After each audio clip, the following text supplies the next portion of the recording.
সূরা বাকারা। বিসমিল্লাহির রহমানির রহিম।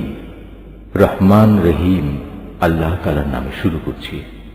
যখন মুসা আমার কাছে তার জাতির লোকদের জন্য পানি চাইল, আমি তাকে বললাম, তোমার হাতের লাঠি দিয়ে তুমি এই পাথরে আঘাত করো। আঘাত করা মাত্রই সে পাথর থেকে 12টি পানির নহর উৎপন্ন হয়ে গেল। প্রত্যেক গোত্রই নিজ নিজ পানির ঘাট চিনে নিল। আমি বললাম, আল্লাহর দেয়া রিজিক থেকে তোমরা পানাহার করো, তবে আমার জমিনে বিপর্যয় সৃষ্টি করে বেরিও না। স্মরণ করো, তোমরা যখন মুসাকে বলেছিলে, হে মুসা, প্রতিদিন একই ধরনের খাবারের উপর আমরা কিছুতেই আর ধৈর্য ধরতে পারব না। তুমি তোমার মালিকের কাছে বলো যেন তিনি কিছু ভূমিজাত দ্রব্য, তরিতরকারি, পেঁয়াজ, রসুন, ভুট্টা, ডাল উৎপাদন করেন। সে বলল, তোমরা কি আল্লাহর পাঠানো এই উৎকৃষ্ট জিনিসের সাথে একটি তুচ্ছ ধরনের জিনিসকে বদলে দিতে চাও?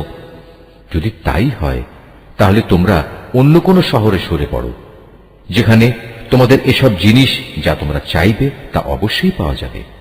আল্লাহ তাআলার আদেশ অমান্য করার ফলে শেষ পর্যন্ত অপমান ও দারিদ্র্য তাদের উপর ছেয়ে গেল।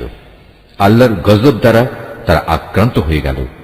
এটা এ কারণে যে এরা ক্রমাগত আল্লাহর আয়াতকে অস্বীকার করতে থাকলো এবং আল্লাহর নবীদের অন্যায়ভাবে হত্যা করতে থাকলো। আর এসব কিছু এজন্যই ছিল যে তারা আল্লাহর সাথে নাফরমানি ও সীমা লঙ্ঘন করছিল। যারা ঈমান আনে, তারা খ্রিস্টান হোক, ইহুদি হোক কিংবা সাবি হোক, তারাই হবে মুসলমান।